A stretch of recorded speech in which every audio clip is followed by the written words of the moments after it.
السلام علیکم ورحمۃ اللہ وبرکاتہ۔ دوستوں، آج ہم بات کرنے جا رہے ہیں ہمارے قوم کے جو ٹیچر ہیں، جو اساتذہ اکرام ہیں، ان کے بارے میں ہم بات کریں گے، اور نرسری اسکولوں کے اور نرسری ٹائپ کے جو مدرسے ہیں ان کے ذمہ داران کے بارے میں بات کریں گے۔ دوستوں، یہ جو ہمارے ٹیچرز ہیں، ہماری قوم کے بچوں کو جو پڑھا رہے ہیں، یہ ہماری قوم کے بچوں کے آئیڈیل ہیں، اور یہ ہماری قوم کے مستقبل کے ضامن ہیں۔ دوستوں، اگر یہ اپنی کارکردگی صحیح طریقے سے انجام دیں گے تو ہمارے بچے جو ہے وہ آگے چل کر ترقی کریں گے، اور ان کا مستقبل روشن ہوگا، اور وہ دنیا کے کسی بھی فیلڈ میں، تعلیمی لائن سے دنیا کے کسی بھی فیلڈ میں آگے بڑھنے کے لائق ہوں گے۔ لیکن دوستوں، بڑے معذرت کے ساتھ کہنا پڑ رہا ہے کہ آج جتنے بھی اسکول کھولے جا رہے ہیں، میں خاص طور سے ان اسکولوں کی بات کر رہا ہوں جن کے ذمہ داران مسلم ہیں، اور وہ مسلمانوں کے نام پر اسکول کھولتے ہیں، اور ان کے یہاں پڑھنے والے بچوں کی تعداد لگ بھگ 90% مسلمانوں کی ہوتی ہے، اور جو نرسری ٹائپ کے مدرسے ہیں ان کے ذمہ داران اور اس میں پڑھانے والے اساتذہ اکرام جو ٹیچرز ہیں ان کی ہم بات کر رہے ہیں۔ دوستوں، کہیں نہ کہیں وہ اپنی ذمہ داری نہیں نبھا پا رہے ہیں۔ جس طریقے سے بچوں کو پڑھانا چاہیے، جو تعلیم دینی چاہیے، وہ تعلیم نہیں دے پا رہے ہیں دوستوں۔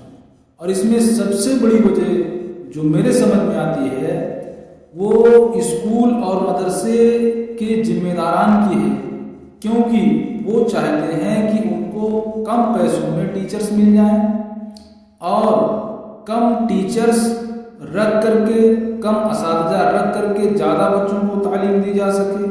تو دوستوں، دونوں چیزیں ممکن نہیں ہیں۔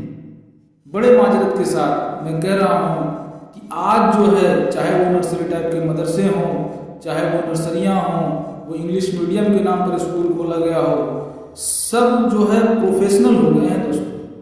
تعلیم اور پروفیشن دونوں ایک جا نہیں ہو سکتے۔ اگر آپ صحیح تعلیم دے رہے ہیں اور آپ کا پروفیشن بھی وہی ہے تو پیسہ تو فیس کے ذریعے آپ وصول رہے ہیں، لیکن جو تعلیم بچوں کو دینی چاہیے وہ تعلیم کہیں نہ کہیں نہیں مل پا رہی ہے، اور یہ میری قوم کا سب سے بڑا خسارہ ہے دوستوں۔ چونکہ یہ نونہال بچے جو آپ کے حوالے کر دیے گئے ہیں، جن کے پیرنٹس نے ان کو آپ کے حوالے کر دیا ہے، اگر آپ ان کے روشن مستقبل کے بارے میں نہیں سوچیں گے، ان کو صحیح تعلیم و تربیت نہیں دیں گے، تو یہ آگے چل کر دوستوں کچھ کرنے کے قابل نہیں رہیں گے۔ یہ بنیاد ہوتی ہے۔ آج لوگوں کا رونا رہتا ہے کہ مسلمان بچوں کو نوکریاں نہیں ملتی ہیں، تو کیوں نہیں ملتی ہیں؟ اس کی وجہ ہم نے کبھی ڈھونڈی؟ دوستوں، یہ دور کمپٹیشن کا دور چل رہا ہے۔ ہائی رینک پر آپ جائیے، کمپٹیشن کی باری آتی ہے، اور کمپٹیشن میں آپ دیکھ لیجئے کہ مسلمانوں کے کتنے بچے کمپٹیٹو ہیں جو کمپٹیشن بیٹ کر سکتے ہیں۔ وہ کسی کو آئی ایس کا کمپٹیشن ہو، سول سروسز کا کمپٹیشن ہو، نیٹ کا کمپٹیشن ہو، کوئی بھی کمپٹیشن ہو، آپ دیکھ لیجئے کہ ہمارے کتنے بچے جو ہے وہ کمپٹیشن بیٹ کرنے کے لائق ہیں۔ کیوں؟ اس کی کیا وجہ ہے؟ بنیادی وجہ یہی ہے کہ شروع سے ان کا جو تعلیمی معیار ہے وہ مضبوط نہیں ہو پا رہا ہے۔ کچھ تو گھر والوں کی کمی ہے، اور کچھ ہمارے اساتذہ اکرام کی، ہمارے جو ہے مسلم ٹیچرز کی، اور مدرسے اور اسکولوں کے ذمہ داران کی کمیاں ہیں، جس کی وجہ سے ہمارے بچے جو ہے کمپٹیشن بیٹ کرنے کے لائق نہیں رہتے ہیں۔ اس چیز کو بہت ہی گمبھیرتا کے ساتھ لینے کی ضرورت ہے دوستوں۔ آنے والا دور بہت ہی مشکل ہو رہا ہے۔ میں بار بار اپنی ویڈیو میں یہی کہتا ہوں کہ آنے والا دور جو ہے یہ بہت ہی مشکل دور آنے والا ہے۔ اگر ہم نہیں سنبھلے اور اپنے بچوں کو ہم نے نہیں سنبھالا، اپنے بچوں کو روشن مستقبل کی طرف نہیں لے کے گئے، ان کی تعلیم و تربیت کا دھیان نہیں دیا، تو دوستوں ہم تباہی کی طرف جا رہے ہیں، اور ہمیں تباہی کی طرف جانے سے کوئی نہیں بچا پائے گا۔ چونکہ اللہ پاک کا بھی یہ اصول ہے، جو محنت کرتا ہے اس کو ملتا ہے، کیونکہ ایک انگریز مورخ نے اپنی کتاب میں ایک واقعہ لکھا تھا، کیونکہ جب انگریز ہندوستان میں آئے تھے اس وقت نوابوں کی اور بادشاہوں کی حکومت تھی، تو اس نے لکھا تھا کہ ہندوستان پر انگریزوں کا قبضہ کیسے ہوا، چونکہ اس وقت مسلم حکمران تھے جب انگریز آئے تھے، تو اس نے اپنی کتاب میں لکھا تھا کہ جب انگریز لوگ اٹھ کر کے 4 بجے 3 بجے جب اٹھ کر کے وہ اپنی ورزش کرتے تھے، کسرت کرتے تھے، اس وقت جو ہے مسلمان حکمران اور ان کے بچے اور ان کے خاندان کے لوگ جو ہے وہ مجرا سن کر کے، قوالیاں سن کر کے سونے کے لیے جاتے تھے۔ جب فجر کا وقت ہوتا تھا تو وہ ساری رات کوٹھوں پر بتا کر سونے کے لیے جاتے تھے، اور انگریز اس وقت اٹھ کر جو ہے وہ اپنی ورزش کرتا تھا، محنت کرتا تھا۔ تو دوستوں، اللہ کا بھی قانون ہے، جو محنت کرتا ہے اس کو ملتا ہے۔ اس کا نتیجہ کیا ہوا؟ یہاں سے بادشاہوں کی حکومت ختم ہوئی اور انگریزوں نے پورے ہندوستان پر قبضہ کر لیا۔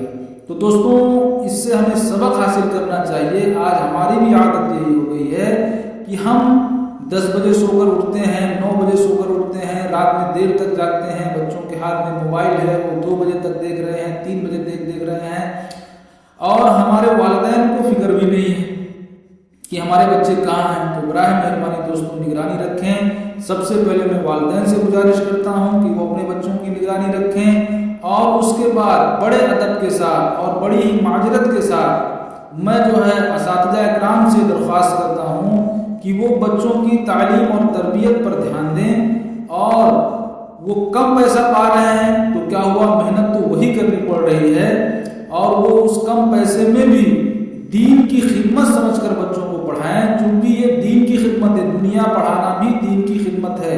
اگر ہم اس کو دین کی اللہ کے لیے وہ پڑھائی کریں گے، ان کے اللہ کے لیے ان کے مستقبل کو بنانے کے لیے اگر پڑھائی کریں گے، انشاءاللہ اس کا ثواب بھی ہمارے اساتذہ کرام کو ملے گا، اور ان کو جو تنخواہیں مل رہی ہیں وہ اپنا پیسہ کما رہے ہیں، وہ لوگ کما ہی رہے ہیں، لیکن اس میں اگر ثواب لینا چاہتے ہیں تو بچوں کی صحیح تربیت کریں اور آخرت کو دھیان میں رکھ کر کے تربیت کریں۔ اور میں اسکولوں اور مدارس کے ذمہ داران حضرات سے بھی گزارش کرتا ہوں کہ وہ اساتذہ اکرام کی تنخواہ کا خیال رکھیں اور کم کمائیں، تھوڑا زیادہ کمانے کی کوشش نہ کریں، اساتذہ اکرام کے اوپر پیسہ خرچہ کریں اور بچوں کی تعلیم و تربیت کا دھیان رکھیں، تو انشاءاللہ تعالی ہماری قوم آگے بڑھے گی اور ہمارے بچے ترقی کریں گے۔